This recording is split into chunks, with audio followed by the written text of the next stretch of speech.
Today, we're talking about the top 10 things I love about the 2023 Atlas. Be sure to stay until the end of the video because I'm sure you'll learn something new.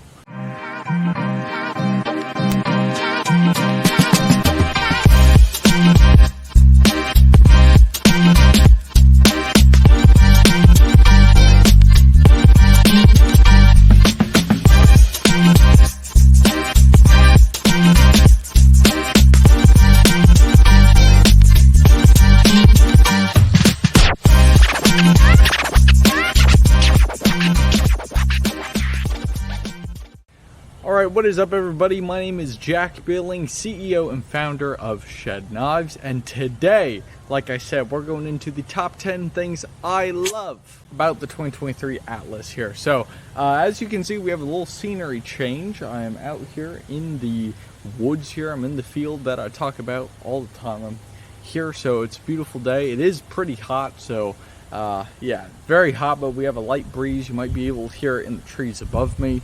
Got the lake behind me, so much to be thankful for. But let's get into it with point number one. Alright, so point number one here, I absolutely love this blade. That's right, I'm talking about the hollow grind. This grind just looks so nice. We have that stonewash finish on the knife here. It just looks really nice with that grayish color we have on the steel, and it's raw steel, which brings me into point number two. I love the finish. We have a stonewash finish on here. Alright, so the stonewash finish, this thing, it just looks nice, but it's also a raw steel here.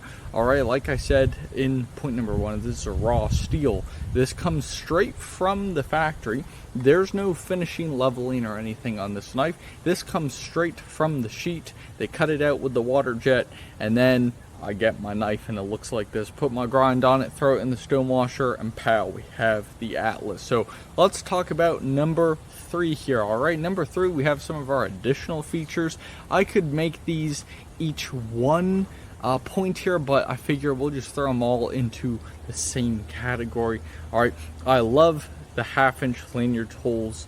Alright, the sharpening choil, the jimping, just those small little accents on here, the additional features, those things just make a difference in the blade. So, and actually a few of these were last minute decisions, like the jimping up top was a last minute decision. I got my design finalized, sent over to the water jet people who cut out my blanks, and I was like, actually, can we add some jimping? So we added some jimping. So that was a last minute thing, and I am glad we got that in because it is such a great feature here. Same with the sharpening choil.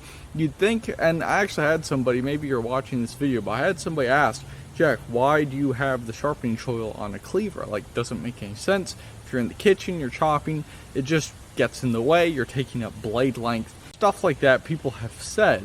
And it makes sense. I've certainly considered all of that, but this here is a field cleaver. You're not going to be using something this thick in your kitchen, or at least I hope you aren't doing that, because this thing is an absolute beast. So the sharpening choil there just helps you sharpen it in the field, because this is what it's made for. Yeah, if I'm on a cutting board, it doesn't make sense, but this isn't made for the cutting board. Alright, so moving on to point number four, we have our scales. Alright, specifically partial scales, because I could have gone full scales with these. I could have gone all the way down, could have gone all the way up, but I love the partial scales. It just adds little details on this blade here. Keeps some of it exposed, so keep some of this blade exposed, and we just have nice partial scales. People ask if this is a hot spot right here, and I can tell you from experience, this is not a hot spot. Alright, this does not really get uncomfortable at all, to be completely honest.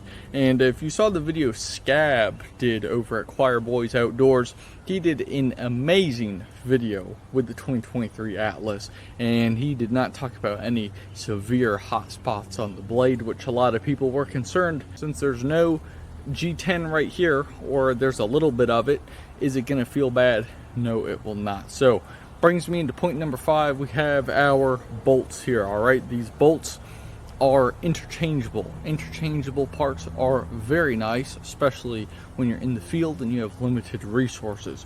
Alright, so these bolts interchange with the sheath here. All right, the bolts on the sheath and the bolts in the knife, they're the same exact thing.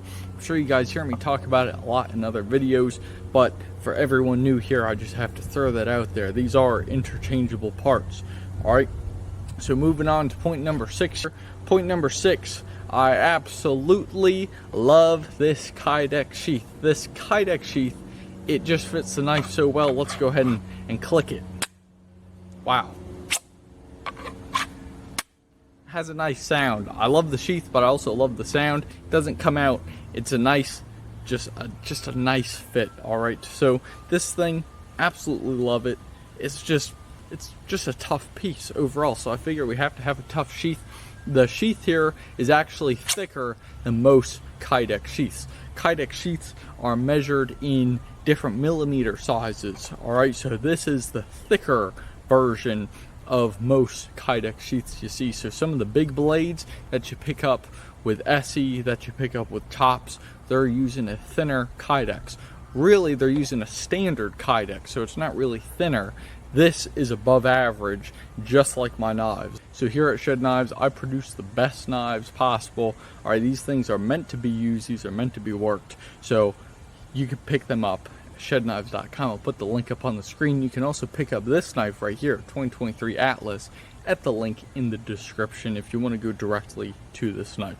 So let's keep it moving here. Let's go to point number 7. Point number 7 is materials. This here, I've already mentioned a few of the like the G10 here, the Kydex, but we have 154 cm, beautiful materials, but can't get better than 100% USA made. These are 100% USA materials, 100% USA production. I keep everything in this country because it keeps our fellow Americans employed, it keeps our fellow brothers and sisters employed, it keeps jobs here in the US, and in my opinion, there's nothing better than that. So I am not one of the sellout companies who sends my production overseas. I do not do that. I keep it 100% here in the USA. So that's point number 7. Point number 8 here. Let's get into the thickness. I touched about it. I touched on it a little bit ago, but that's a solid point right there. Point number 8.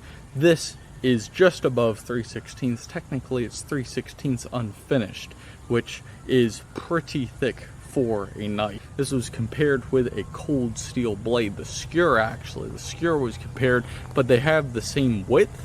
So at the end of the day, it's a thick blade. No matter if it's the Atlas, if it's the skewer, I make some thick blades. So moving on to point number 9 here, we have community.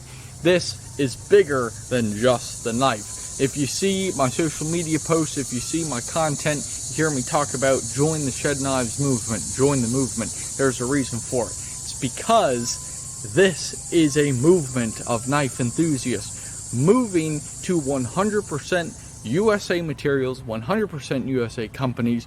So this is a community that is growing, and it is growing fast.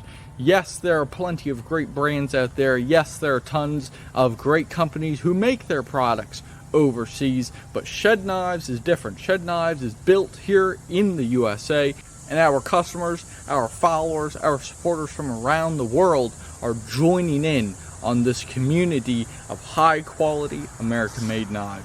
And last but not least, point number 10 here. All right, point number 10, the warranty on all 2023 models, all Shed Knives models, I absolutely love. This is, once again, bigger than just the knife itself. If you're in the field, and we'll just say the Atlas, you happen to break a blade, which, first off, I'd be impressed if you did that. That's not a challenge, but I'd simply be impressed, all right? So if you break something, if you pop a scale off, if you shred some screws, something happens, I will certainly take care of it for you free of charge, no problems. And really all I'm gonna ask is just, how did it happen? Because at the end of the day, that helps me, it helps Shed Knives, it helps us all develop bigger and better knives for the end user, because at the end of the day, that's what these knives are for. They're not made to sit in a dealer's shop. They're not made to sit at the warehouse factory floor. They're not made to sit in my inventory. They're meant to be used out in the field, like where I am. They're meant to be used outside. So at the end of the day, all I am here for is to make these great knives to build 100% USA pieces and to make some quality knives. I mean, my goodness, we gotta have a quality product. So I hope you guys enjoyed my top 10 points on why I love the Shed Knives Atlas. And if you have any questions, comments, feel free to let me know down below in the comments. I'd love to hear what you think about this video. If you have any suggestions for future videos, once again, drop them down in the comments. And last thing here, if you like this knife, click the link in the description, check it out, go to shedknives.com, put the link up on the screen, alright? Just go to shedknives.com, highly appreciate it if you did that. So thank you very much for your time, thanks for watching, and I'll see you in the next one.